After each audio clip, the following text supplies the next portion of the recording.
Most difficult to speech read are vowels, consonants, and third one is sentence. Speech read, इसमें सबसे पहले आपको speech read का पता होना चाहिए।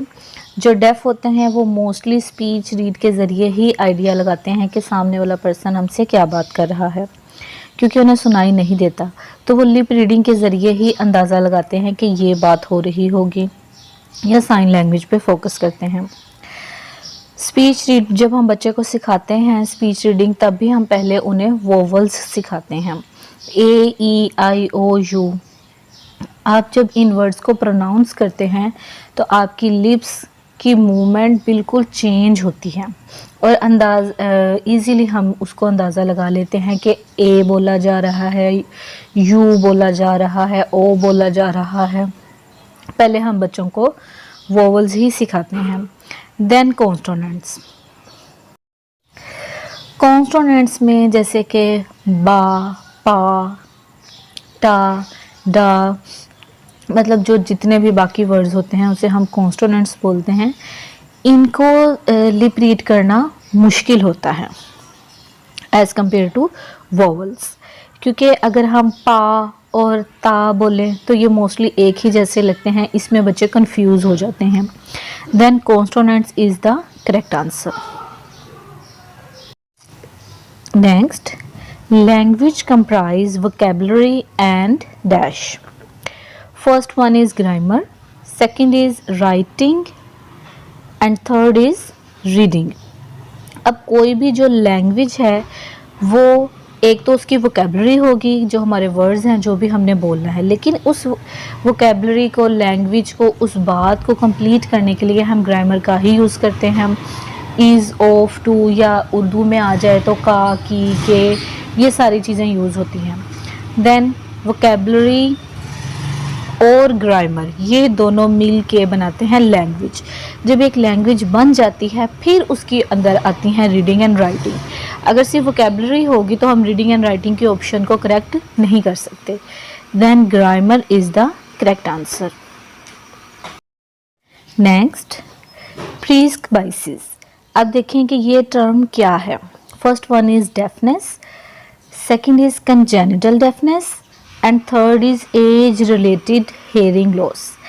अब डेफनेस का तो आपको पता है, डेफनेस, कंजेनिटल डेफनेस वो होती है जो हमें बाय बर्थ होती है, कि पैदा होते साथ ही अगर बच्चा पैदाइशी तौर पे डेफ है then it is called congenital deafness.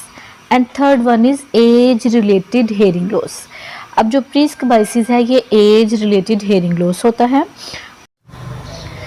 आपने देखा होगा जैसे कि हमारे बुज़ुर्ग होते हैं उन्हें कम सुनाई देता है, उम्र बढ़ने के साथ साथ उनकी जो कुव्वत समात है वो कम होती जाती है। इसे हम बोलते हैं एज रिलेटेड हेयरिंग लॉस, और ये मोस्टली बड़े लोगों में ही होता है, ये चाइल्ड में या यंग जनरेशन में ये डिजीज़ नहीं पाई जाती।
Next, to make someone clear to a hearing impaired student, a teacher should be।